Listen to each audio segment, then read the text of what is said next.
The story begins as a group of men walk through town and one of them stares intensely at an object. They encounter a man in the shadows and the leader of the group seems to have heard of this shadow person. The group attempts to strike first, but the man emerges from the shadows and in a matter of seconds wipes out the entire group. He leaves and the leader of the group uses his last moment of life to bite down on a gold coin. Afterwards, a mysterious person arrives to find the group dead and picks up the red object along with the gold coin. Sometime later, we find that the man from the shadows is a samurai when he is approached by a stranger that calls out to him. The stranger introduces himself as Usui, and the samurai reveals his name to be Kurima. Usui explains that he runs an odd job service in the area and employs a group of all-purpose laborers. Kurima is curious about what this man wants with him, so Usui explains that he has heard of rumors of a very stern-looking samurai passing his days in the village recently. Locals have grown concerned and hired Usui to look into the matter of the samurai. Usui points out how refined Kurima is after introducing himself so properly, and is curious as to why he is sleeping under a bridge instead of at an inn. Usui assumes it's because he is trying to avoid being seen, and Kurima concedes that he has killed a man. Usui can understand his situation now, and Kurima is shocked to see that he doesn't seem surprised about the information. Usui explains that he isn't surprised, but does have more questions now, and points out how this town isn't the best place to hide for someone that committed murder. Kurima explains that he was actually ordered to take the life he took, and had no choice but to carry out the order.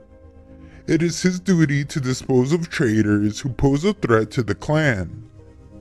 Usui points out how strange it is for him to be avoiding people under a bridge if what he did was actually a lawful act committed within his duty, and he should be able to return home with pride. However, Kurima reveals that the person he killed was someone he knew that was very important to him, and he can't bear to face those who knew him. Usui points out that Kurima won't find any answers to his problems hiding under a bridge. Kurima thanks him for putting things into perspective, and Usui just calls it one of the many services he offers. Kurima heads off and tells Usui that he can report back to the people of the village that he has gotten rid of the lurking samurai. As Kurima heads back home, he is stopped by a group and wonders if they are there to escort him back. One of the men mockingly commends him on a job well done after slaying his father-in-law and his men single-handedly, and Kurima defends himself by stating that he simply did what needed to be done when his father-in-law sullied his hands by becoming involved with opium trade. The man explains that Kurima only needs to carry out one last duty, and pulls a gun on him. They no longer have any use for him and prepare to kill Kurima. Just before he can be shot, Kurima hears a voice that tells him that if he doesn't want to die, then he needs to stop talking and jump. He does just that as he is shot at, and the men wonder if he has gone mad to do something so dangerous. They are confident that he wouldn't survive such a fall and decide to report exactly that to their boss Matsumune.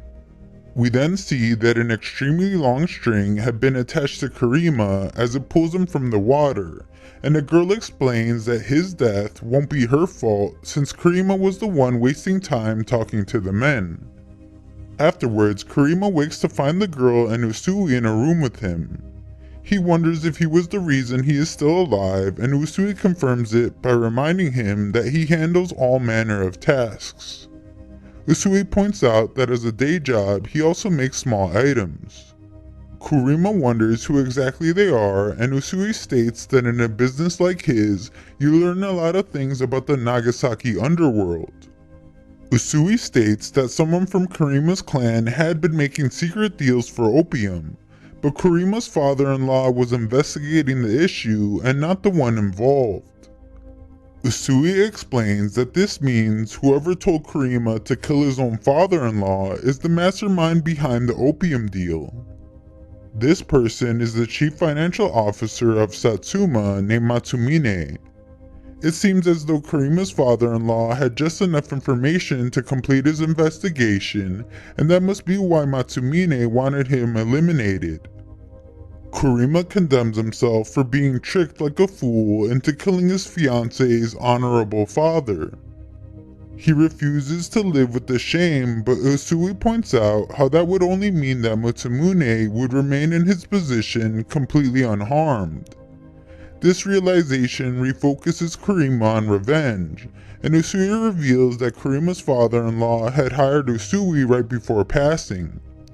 He suspected something might happen to him, so he wanted to ensure that Usui would fulfill his mission in its place. Usui explains that a mission like this one requires a vast knowledge of the Matsumune estate, and the city of Satsuma overall. He asks for Kurima's help and he agrees. Soon after, the mission begins and Kurima has memories of his fiancée as he thinks about how he knows revenge won't be enough to make amends for what he has done, but he will still go through with it. As they make their way through the village, they overhear women gossip about Kurima's fiancée Yuri. She had just lost her father and news had arrived that Kurima was killed as well. Usui points out that Kurima can't tell Yuri that he is alive just yet, and Kurima states that he wouldn't be able to face her anyway. Kurima then goes over the map and explains how the main entrance is heavily guarded, but once inside, there are several blind spots that can be used. A small group like theirs can sneak in and take them by surprise without causing too much commotion. Usui assumes that the place must have a secret exit, but Kurima explains that it does not. Usui then instructs Kurima to stay put since his injuries would only make things more difficult, and so he agrees. Elsewhere, Matsumune boasts about how his plan has gone perfectly, as everyone believes Kurima was a deranged killer, and that keeps all suspicion from himself. Matsumune credits his experience in dealing with bull-headed warriors for his success, and states that all he had to do was let Kurima cause a bit of a ruckus. They laugh about how Kurima and his father-in-law must be stewing in the afterlife as we get a glimpse of an upset Kurima.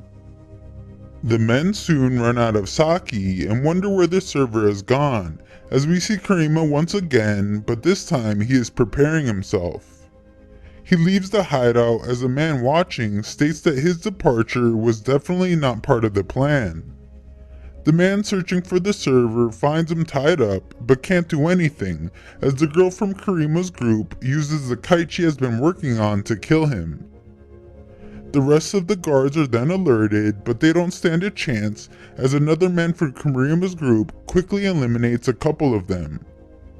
Usui then demonstrates his unique fighting style as he uses an item he was working on earlier to suffocate one of the guards as he says a prayer.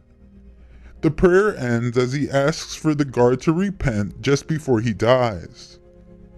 Afterwards, the group find that there is actually a secret exit, and realize now that Kurima must have outfoxed them. We then see that Matsumine is making his way through the secret passage and manages to escape. Unfortunately for him, Kurima had been waiting for him and asks for an explanation, but Matsumine refuses to cooperate.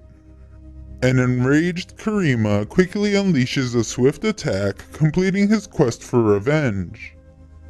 The rest of the group realize that this must have been Kurima's plan from the beginning, and he was just using them to smoke Matsumine out of his hole for him. A member of the group is upset that Kurima stole their target, but the others explain that at least the job was done even if it wasn't their doing. The girl rings a bell to alert to everyone that the job has been completed, and Kurima rushes off to find his fiancée Yuri.